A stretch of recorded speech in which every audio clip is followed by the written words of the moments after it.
It is 6:01, and I will call us to order in our regularly scheduled Jacksonville City Council meeting. Today is Tuesday, January the 9th, 2024, 6 p.m. So we are in regular session. Our invocation tonight will be given by Bill Avra. He is the lay leader of St. Matthew's United Methodist Church here in Jacksonville. And then we'll do our pledges after the prayer. So if you'll stand with us. Mr. Avra, thank you so much. Thank you, Mayor. Yes, sir. Let us bow. Gracious and loving God, we stand before you tonight grateful for the opportunities that you have given us to live in this great community and to serve those who live and work alongside of us. Thank you, dear Lord. Thank you for the men and women who tirelessly go about the business of making this city run. And to these your servants seated around this dais tonight, may you give your special grace to them as they make decisions that will impact us all. And on this National Law Enforcement Appreciation Day, we give thanks to those who wear the badge and who place themselves in harm's way so that we might live in freedom for another day. We ask you, God, to bless this meeting and to bless these in attendance. And we ask these things in the name of the Father, Son, and Holy Spirit. Amen. Thank you. If you'll join me in the pledges, first of the American flag. I pledge allegiance to the flag of the United States of America and to the republic for which it stands, one nation, under God, indivisible, with liberty and justice for all. Texas flag. Honor the Texas flag. I pledge allegiance to thee, Texas, one state, under God, one and indivisible. Thank you. Our next item is citizens' participation. This is where we set aside time to hear concerns from our citizens. Did we get any cards? Special presentations. Did I skip one? Yes, sir. Oh, sorry. Okay, go back up to special presentation. Thank you for keeping me on track. Yeah. Business of the month presented by JEDCO's president Shane Pace. There he is. Thank you. Thank you, Mayor. Sorry, Council I members. tried to skip you. I wasn't in my normal seat tonight, so that's Yeah, okay. that's That's why. That's okay. Just want to thank you all for letting me give this presentation tonight. Wanted to point out a few things. If you'll notice over the past few months, we've kind of historically, we focused on our large manufacturers. They are a very critical part of our economy. They're a critical part of the community. But over the last few months, we've been trying to focus on some of the smaller entrepreneurial businesses here in town that really are the makeup of Jacksonville. So tonight we have Alliance Towing. We have Billy Robinson and his crew here. And just want to talk a little bit about those folks out there that are bootstrapping it, that kind of started from nothing, worked their way up, and have really built a great enterprise. So Billy, if you wouldn't mind coming up, and anyone else you want to bring with you, you're more than welcome to. You better bring Julie. Yeah. So this is Billy and Julie Robinson, and we have Alliance Towing, and if you're not familiar with them, they have been in business since about 1997. Started here in Jacksonville as a kind of a different entity and morphed into where they are today. Right now, Billy has about 55 employees over 6 locations here in East Texas all the way to West Texas. 44 of those employees are here in Jacksonville, and those are all really good jobs. We've got mechanics, we have CDL, tow truck drivers. So he's doing a great thing for the folks here in our community by putting them to work and providing a service that's needed for servicing semi-trucks and large vehicles and things like that. So we just want to say thank you for being a part of Jacksonville and continuing to support our community. And if there's anything you'd like to say, this is your opportunity. Well, wouldn't be able to do it without our people. You know, I'm only one man, and these are the people that help us. These are the people that make this company. So, wouldn't be here without you guys. Well, congratulations. Thank you so much.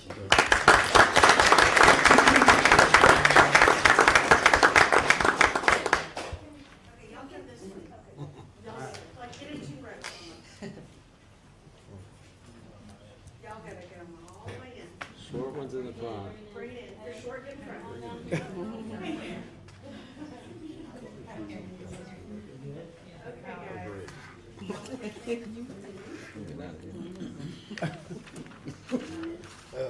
guys.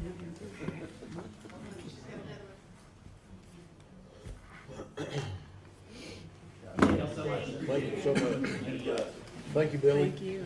Appreciate it. All right.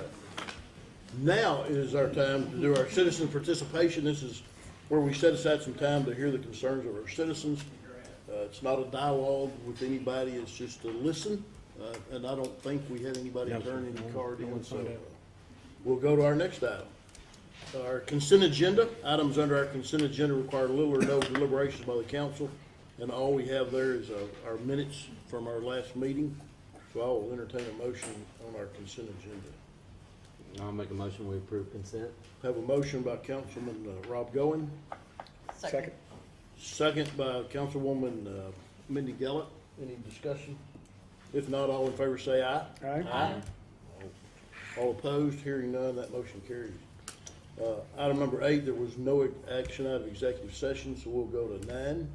To discuss and consider with possible action the reappointment of Judge Paul Mascott as municipal court judge. There you go, James. Go ahead. Not a lot to say, Not to Mayor, say other a lot, than I know okay. y'all visited with him and Yes, performed we a did. review as part of your executive session tonight, as indicated on the agenda. The judges do serve 2-year terms. Okay. About this time last year, you reappointed Judge Joe Blaroni, so they have staggered terms, so that we always keep somebody here. I believe he's been serving since 2011, so Okay. approaching 12 years now, and really qualified gentleman. Mhm. Exactly. Had a good visit with him. So I'll entertain a motion on that item. Mayor, I'll make a motion that we reappoint Judge Paul Mascott as municipal court judge. We have a motion by Mayor Pro Tem Tim McRae, I'll second. second by Councilman Rob Goen. Any discussion about that one? If not, all in favor say aye. Aye. Any opposed? Hearing none, that motion carries. Item number 10 is to discuss and consider with possible action board appointments and reappointments to various boards, commissions, and committees. And it's in your packet in Exhibit A under tab 9. So, Yes, Mayor, City Council, you all appoint different members to about 10 different boards that are around the clock. Occasionally, we have ad hoc committees such as the Sesquicentennial Committee or sign committees and things of that nature. But these are kind of the standing committees, the 10 on the left-hand side of the screen there. And then the highlighted names are for your consideration this evening. Appointment to the Lake Advisory Board, the Museum Board, Parks and Recreation Board, and KJB. So obviously of the 4, we've got 3. That's correct. 3 Yes, out sir. of 4. Thank you. And we'll still work on the Parks and Rec Board. Yes, that board hasn't been meeting Right. lately, but we do have a Parks and Rec director starting January 29th, Okay. and we'll get them in a regular cadence again. We look forward to that. That's great. Okay. So you see those, I'll entertain a motion on the appointment of those. I'll make a motion that we appoint these 3 lovely young ladies to our boards. Okay, we have a motion by Councilman Rob Goen, Second. second by Councilwoman Latitia Horace. Any discussion? If not, all in favor say aye. Aye. Any opposed? Hearing none, that motion carries. Item number 11 is to discuss and consider with possible action awarding a bid for the 2024 asphalt crack seal project, bid number 2023-603-2. Yes, Mayor, City Council, as you're aware, we've been working with Chuck Sampson, and he and Randall, Chuck's a professional engineer, independent. He and Randall have been teaming up to take the results of our robotics study and kind of put in place some maintenance strategies and some reconstruction strategies. We have various roads under reconstruction at this time, and this is what would be considered a maintenance project. So we designed this project, had it bid out. We received 1 bid, and we are recommending award of a $108,000 crack sealing project. It'll cover various roads throughout town. The intent of most of the roads to be crack sealed are to tee them up for future maintenance this coming spring. So crack sealing is a method of maintenance that we can conduct in very cold weather, whereas some of these overlays and things have to be done in the warmer months. So you'll probably see a top coat and overlay program bid out as early as March, but more likely April, awarded in May for some construction over the summer while school's out. Again, many of the roads to be crack sealed are those that will receive some type of surface level treatment or overlay later this year. Any additional monies that we have inside of that $108,000, and we've already covered the roads that need the maintenance, we'll just kind of start some methodical, systematic crack sealing across town. So this is, again, to protect the subgrade, to make sure that our pavement lasts as long as possible. Okay. I'll entertain a motion. I'll make a motion that we approve the bid for the crack sealing of this particular asphalt streets that have been identified. Okay, we have a motion by Mayor Pro Tem Tim McRae, Second. second by Councilwoman Mindy Gallick. Any discussion? If not, all in favor say aye. Aye. Any opposed? Hearing none, that motion carries. Item number 12 is to discuss and consider with possible action resolution number 01-2024-01, a resolution by the City Council of the City of Jacksonville, Texas, requesting financial assistance from the Texas Water Development Board under eligible programs, including the Clean Water State Revolving Fund. Thank you. Yes. Long caption. Yes.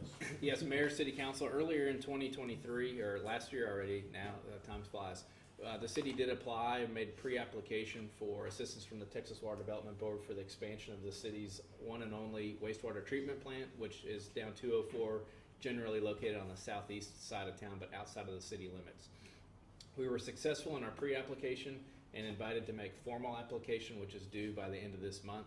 So this is authorizing staff to make formal application. We do feel very, very confident that we'll receive some level of assistance from the Texas Water Development Board as part of their Clean Water State Revolving Fund. What it will probably look like is that a portion of the project will be granted or in the form of a forgivable loan, with the remaining to be financed through a low-interest loan through the Texas Water Development Board. This is estimated to be approaching a $12 million project, and we are seeking that level of assistance from the Texas Water Development Board. I'll remind the council that this is the #1 cost driver in terms of our rate structure on the sewer side of our utility rates, so any assistance we can get in this is really big for the customers in the long run, and just reinvestment in the city's sewer system. All right. I'll entertain a motion. We'll discuss if we need to. Mayor, I make a motion that we approve the resolution to request financial assistance from the Texas Water Development Board. We have a motion by Councilwoman Latitia Horace, Second. second by Mayor Pro Tem Tim McRae. Any discussion? Okay. I do have one quick Yes. question. James, when do we, I'm sorry, I was trying to read up there, so we expect to hear back from them by summer? Yeah, hopefully a little Okay. earlier than summer of this year, but Okay. I think that's a conservative estimate. Okay, and then if all things go according to plan, when would we think construction would start, or the project itself? would- Probably a little early for me to speak to that. Okay. Thanks. Fair enough. 28. We just talked about this, didn't we? Okay. It's the engineering. Yeah. And if, I think in our, wasn't it last month we approved the water rate? You did. Sewer rate, yeah. Mhm. And if we don't get any forgiveness, we're still in good shape because we built in those. That's right. We increases. programmed the rates around the full cost of the That's right. project. So this would be that would help everybody. It certainly would. All right, all in favor say aye. Aye. Any opposed? Hearing none, that motion carries. Item number 13 is to discuss and consider with possible action authorizing the city manager to negotiate and enter into an interlocal agreement with JEDCO for the purposes of park improvements. Yes, Mayor, City Council, this is an addition since Thursday. The council received an update on this project in the Thursday workshop, but this is an action item coming out of that update. So in working with JEDCO and some of the new grant programs they have aimed at parks, and the fact that they're a type B EDC, which authorizes them to make expenditures for park and park infrastructure, Shane and I were able to work together with Brett and Kraft and are still kind of negotiating an interlocal agreement. You see there on the right-hand side of the screen, straight from the TML Economic Development Handbook, that the purpose of interlocal agreements and the act that authorizes us to enter these is to increase the efficiency and effectiveness of local governments by authorizing them to be able to contract with one another to accomplish their mutual goals. So we certainly have a mutual goal in the improvement of Lincoln Park, along with JEDCO, and there are some efficiencies that can be had, particular to construction timeline and procurement processes, if we're able to enter into this ILA. I do expect the JEDCO board to consider their side of the ILA at their January 18th meeting, and then if it was approved, we would ink it and likely be able to start construction much sooner than apart from the ILA. All right, we've heard that explanation. I'll entertain a motion. Mayor, I make a motion that we approve or authorize the city manager to negotiate and enter into an ILA with Jetco. We have a motion by Councilwoman Latitia Horace, Second. second by Mayor Pro Tem Tim McRae. Any discussion? If not, all in favor say aye. I'm sorry. Aye. Any opposed? Hearing none, that motion is carried. Just excited, that's all. Oh, it is. It's very exciting. Okay. Item number 14, open forum for mayor and council. Now you can tell us how excited you are. Just excited, that's all. That's all. Good to see it moving forward. Oh, it is. That's a record, isn't it? Well, my manager's report's about 2 hours tonight. So Oh, perfect. buckle up.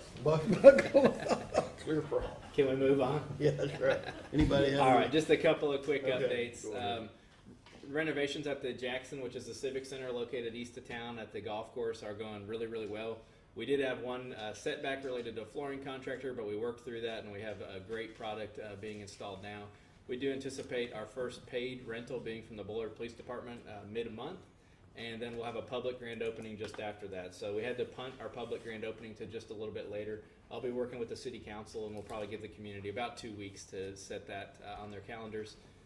Anticipate it being from about 4 p.m. to around 6 p.m. So hopefully we can catch people on that latter half of their workday, and they can come out and tour all the improvements there.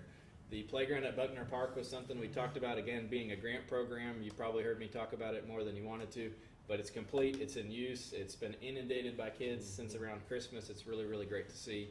That brought in about $132,000 of federal money via TPWD to help with that project, so that's phenomenal. We do have our Parks and Rec director starting Monday, January 29th. We just talked about the Lincoln Park Trail, other park projects certainly in the hopper, and really the addition of the Parks and Rec director is just a sign of all the great things to come.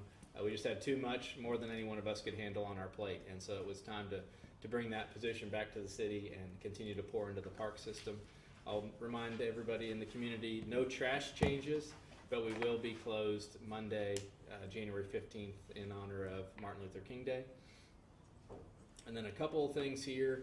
Shout out to all the training going on at the fire department. We had four firefighters complete their paramedic training, so they're already EMTs that completed their paramedic training, and they'll sit for the state exam here soon.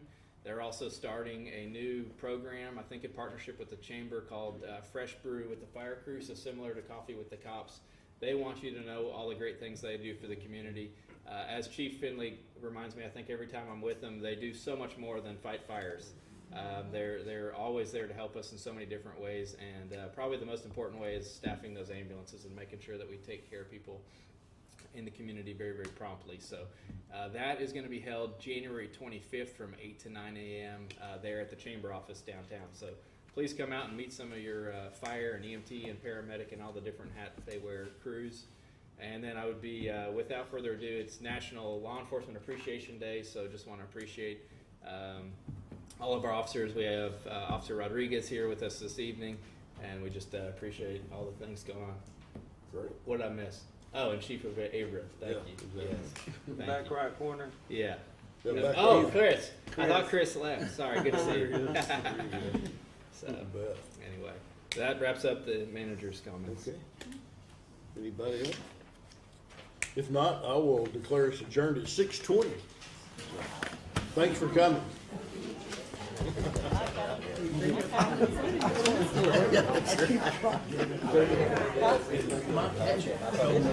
If we have one.